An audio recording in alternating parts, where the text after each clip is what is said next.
hawaasa Oromoo Laandaniif magaalaa Laandan kee qubattan cufaaf sagantaa tumsoo min magaalaa Laandanii gaggeessuuf deemnirra yoo sanaaf feerdee garci marmaan dur hawaasi Oromoo UK nuuf godheef galata guddaa qabaan guyyaan sagantaan kun godhama haga Yohaan Ogosti gaaf 26 bar 2023 sa'aatii walargii 6 pm hanga 9 pm bakkiti Elizabeth House Hurlock Street London N51DT jedhu qophii tanirra duub Director olaanaan OMN naaf degene guutamaa karaa Skype gulaan hawaasa walargii khamariyataa hoota miidiyaa keen OMN khawaliin deeggaruutii jedhu qoreen tums OMN tamagaal Londoniif naannoo sun jiraatu.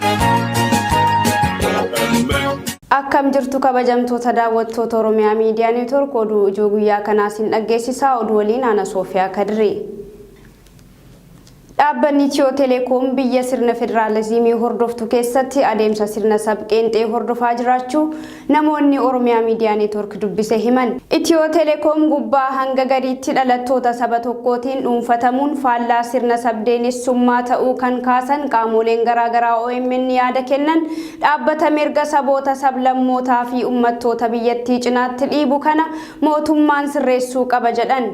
Dhimmi Itiyoo Teleekoom dhalattoota saba tokkoo qofaan qabamuu wajjin wal qabatee sanadaalee ragaan deeggarame kan OMN saaxilaa jiru hordofuun yaanni mootummaan garee dhaabbatichaa dhuunfatee bittinneessuu qaba jedhu dhiyaataa jira. Dhaabbatichi dhalattoota saba tokko qofaan dhuunfatamuun rakkoo saamichaa fi malaammaltummaa bal'aa kan hordofsiise ta'uu kun immoo diinagdee biyyattii irratti dhiibbaa guddaa akka qabaatu kutaaleen hawaasa garaagaraa dhimma kana irratti OMN'if yaada kennan himanii jiru. Waraanni bilisummaa Oromoo lola kibxata kaleessaa godina Wallagga Lixaa aanaa mana Sibuu keessatti adeemsiseen injifannoo argadhe jedhe. Waraanni kibxata kaleessaa hagayya 22 bara 2023 godina Wallagga Lixaa aanaa mana Sibuu magaalaa Harawwee fi Waamaa Toobbaraa gidduu naannoo mana barumsaa sadarkaa tokkoffaa Toobbaraa jedhamutti adeemsifamee waboon olaantummaa argachuu ibsee jira. Maddeen waraanaa akka ibsanitti waraanni bilisummaa Oromoo lola kana irratti loltoota mootummaa irraa 45 ajjeesuun 57 madeessee 12 booji'e. Ganama kana wal waraansi aanaa Baabboo Gaambeel ganda Shimal Tokkee fi aanaa Qondaalaa magaalaa Liqixii keessatti adeemsifamaa jiraachuu maddeen waraanaa himanii jiru. Godina Wallagga Bahaa aanaa Kiramuu keessatti haleellaan finxaaleeyyii Amaaraatiin raawwatamu akkaan hammaachuu jiraataan ganda baadiyyaa caffee guddinaa OMN'tti hime. Akka maddi keenya kun jedhutti torbanoota lama as lola raayyaa ittisa biyyaa fi hidhattoota faannoo naannoo Amaaraa keessatti adeemsifamaa jiru dheessuun hidhattoonni faannoo hedduun gara godinaalee daangarra jiranitti baqachuu itti fufaniiru. Magaalaan aanaa Kiramuu keessatti argamtu magaalaan Haroos guutuutti hidhattoota faannootiin qabamtee akka buufataatti isaan gargaaraa jirti jedhu maddi OMN kun. Qaamoleen nageenyaa dhimmicha quba qabaatanis tasgabbii buusuuf socho'aa hin jiran kan jedhan maddeen guyyoota lamaan darban keessatti namoonni 5 wal ajjeefamuu fi namoonni kaan ammoo hidhattoota kanneeniin butamuu OMN odeeffateera.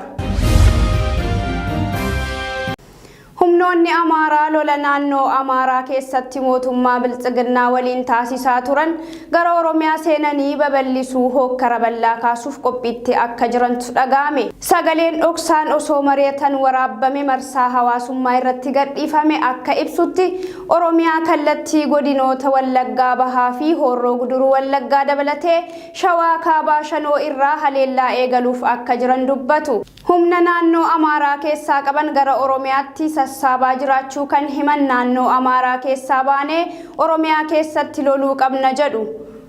Uummanni Oromoo dammaqinaan of eeggannoo barbaachisaa gochuun humnoota kana ofirraa ittisuuf qophaa'uun dirqama jedhame.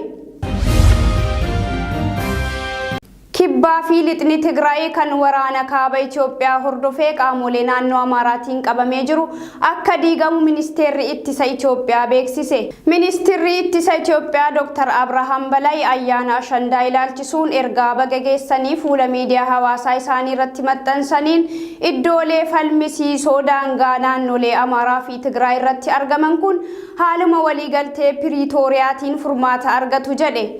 Aangoonni Tigraay iddoowwan bulchiinsa isaanii jala jiraachuun beekamtii heera mootummaa qaban haal duree tokko malee akka deebi'aniif irra deddeebiin yommuu gaafatan hoogganoonni yeroo kan bulchiinsa Walqaayitti Xagadee Koloneel Dammaqaa Zawudee garuu dhimmi naannoo sanaa furmaata seeraa osoo hin taane furmaata siyaasaa barbaada jedhu.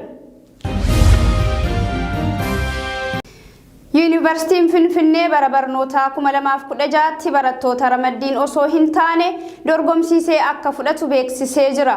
Yuunivarsiitichi kan kana jedhe biyyattiitti yuunivarsiitiin ofiin of bulchuu isa jalqabaa ta'uun galmaa'uu isaa hordofeeti. Bilisummaan akkaadaamii dhaabbilee barnoota olaanaa akka mirkanaa'u jiddu galumsa siyaasaa fi bulchiinsa irraa bilisa ta'ee hojiiwwan baruu fi barsiisuu gaggeessuu akka danda'uuf jechuun labsiin yuunivarsiitonni akka ofiin of bulchan dandeessisu baatii caamsaa 2015 akka lakkoofsa Itoophiyaatti mana maree bakka bu'oota ummataatiin raggaasifamuun isaa ni yaadatama. Kanaanis Itoophiyaatti dhaabbata barnoota olaanaa isa hangafa kan ta'ee fi mooraawwan barnootaa 15 ol kan qabu yuunivarsiitiin Finfinnee yuunivarsiitii jalqabaa ofiin of bulchuu ta'eera.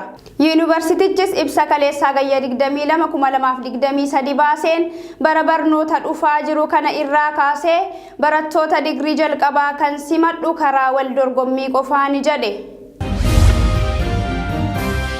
Dargaggoon Naa'ol Daani'el magaalaa Shaashamannee irraa dallaalaan butamee Liibiyaatti darbatamuu eere.